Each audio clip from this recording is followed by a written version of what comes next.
मुझे यहां से निकालिए हनुमान। नारद जी, आपको हनुमान से प्रार्थना मांगने की क्या आवश्यकता? आप तो स्वयं संगीत विशारद हैं।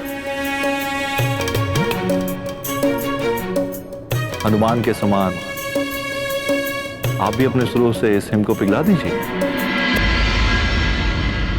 लज्जित हूं महादेव। देवताओं और अप्सराओं पर अपने सुरों के प्रभाव से मुझे अहंकार हो गया था, किंतु मेरे सुर केवल जीवित प्राणियों के हृदय में हलचल कर सकते हैं महेश्वर। राम भक्त हनुमान का संगीत तो हिम जैसे जड़ पदार्थ को भी विचलित कर देता है।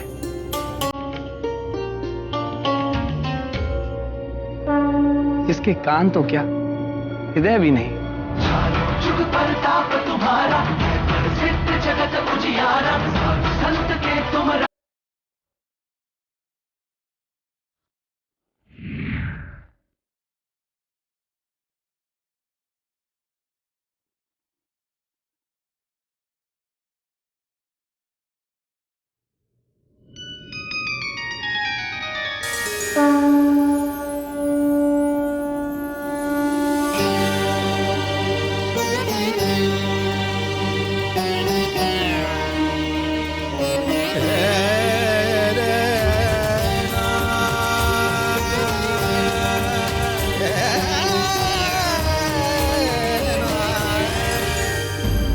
तो क्या हनुमान ने नारद जी का भी गर्व भंग कर डाला?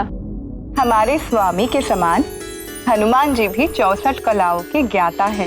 कैसे ना हो, हनुमान जी की माँ अप्सरा पुंजिक स्थला भी तो उच्च कोटि की कलाकार थी।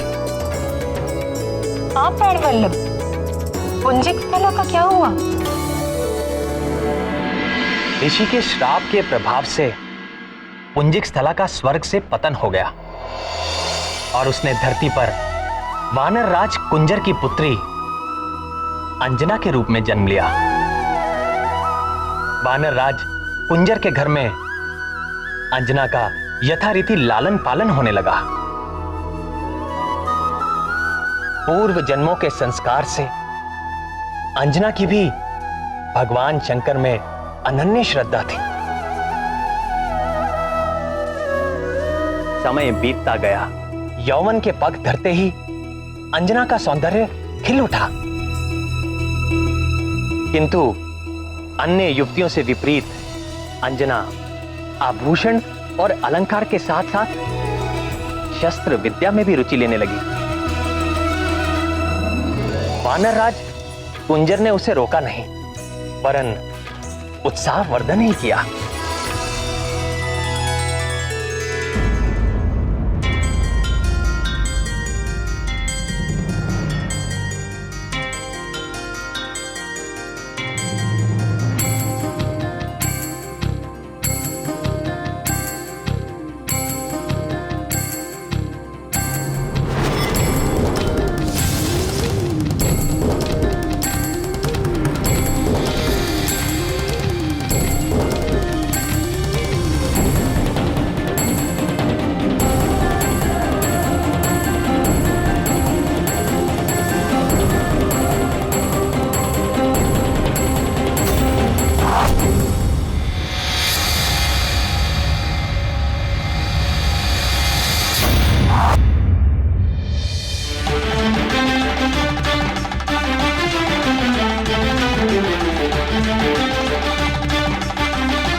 अति उत्तम, तेजस्वी भवा।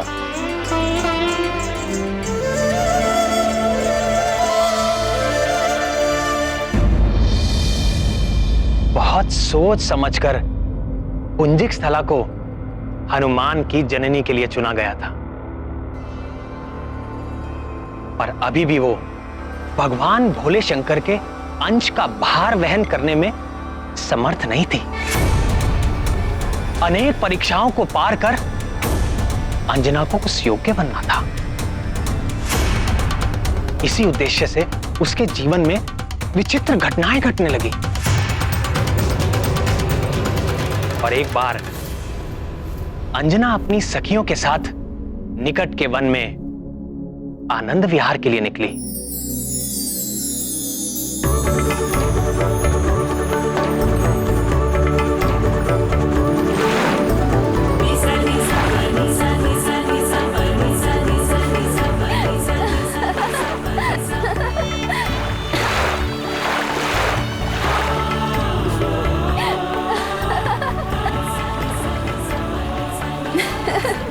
देखो ना अंजना, कितना शीतल जल है, बड़ा आनंद आ रहा है। आओ ना।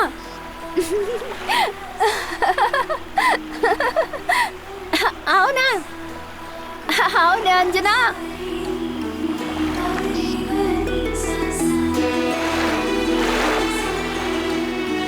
नटखट, क्या कर रही हो? तुम लोग रहो जल में, मुझे तो यहाँ तट पर ही अच्छा लग रहा है।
हे प्रभु, ये कैसी लीला है?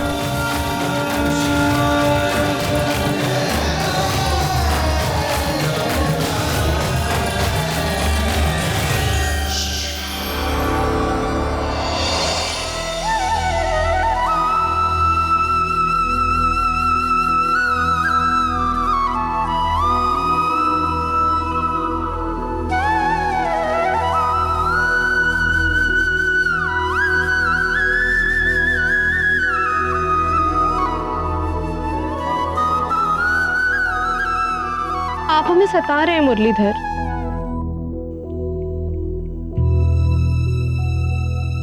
हम सबके मन में कितनी जिज्ञासाएं जाग रही हैं और आपने अपने अधरों पर मुरली धर ली। प्रिय, यदि आपके मन में इतनी ही जिज्ञासा है तो सुनिए।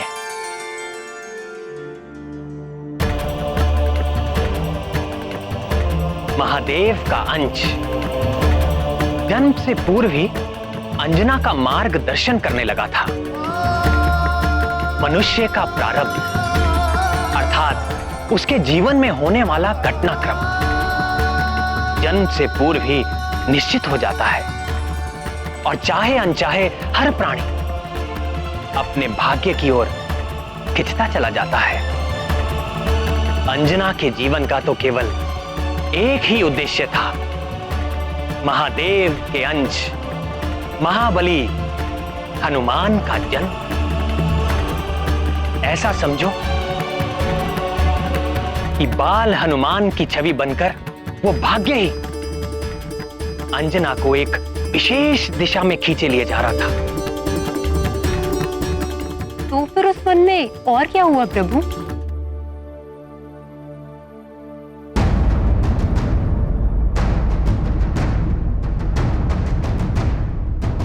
वहां जो हुआ वो बड़ा ही भयंकर और रोमांचकारी था।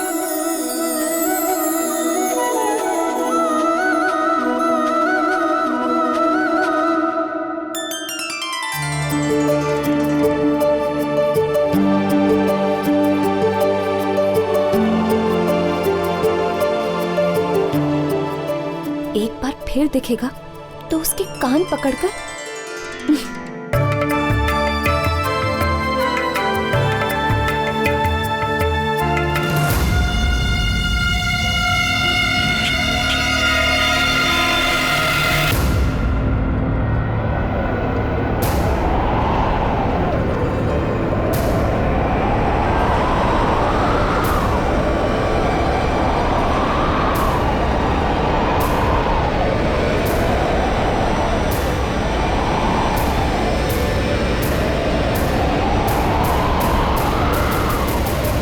हे भूतपति भगवान रुद्र, हे माता रुद्राणी, मेरी रक्षा कीजिए।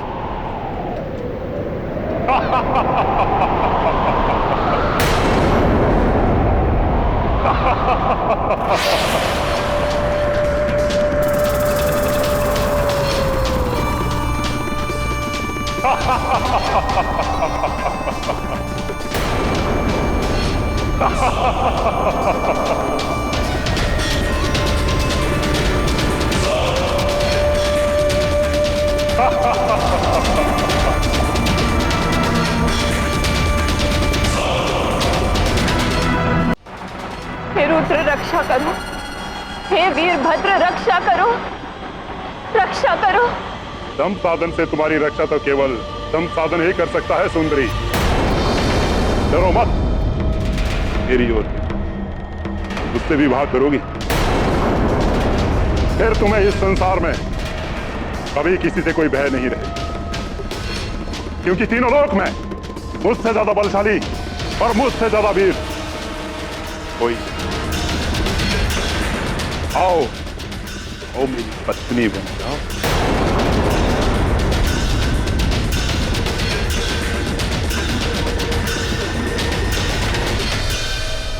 भाग कर कहां जाओगी?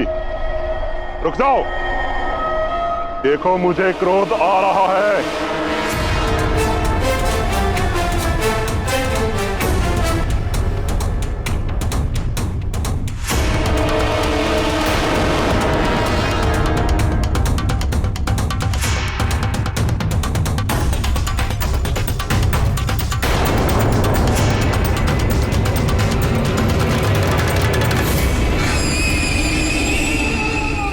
बचकर कहां जाएगी।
मैंने इसे मूर्छित कर दिया है। आप निकल जाइए, उत्तर की ओर सरल मार्ग है।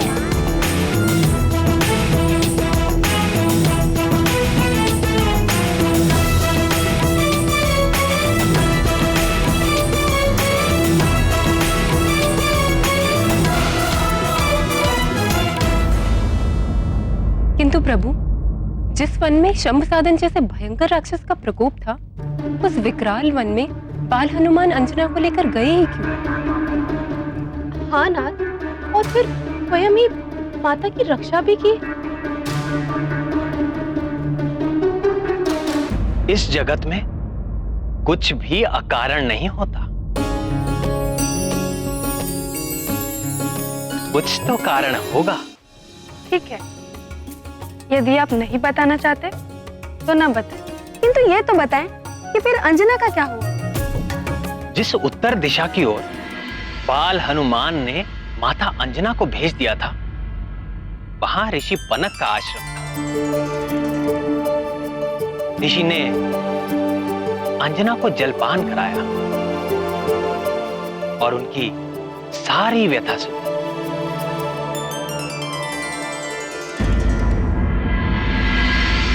शंभ साधन के उत्पात से यहाँ सभी प्राणी पीड़ित है। उसका वध करने के लिए कई योद्धाओं ने प्रयास किए, किंतु ये राक्षस बड़ा ही बलवान है। सब के सब उस नरभक्षी का आहार बन गए। अब केवल एक ही आशा शेष है, तुम्हारे उस रहस्यमय रक्षक बाल वानर के समान ही यह वीर योद्धा भी वानर जाति का है, वानर राज केसरी। अब उसकी सफलता ही हमारी सुरक्षा है।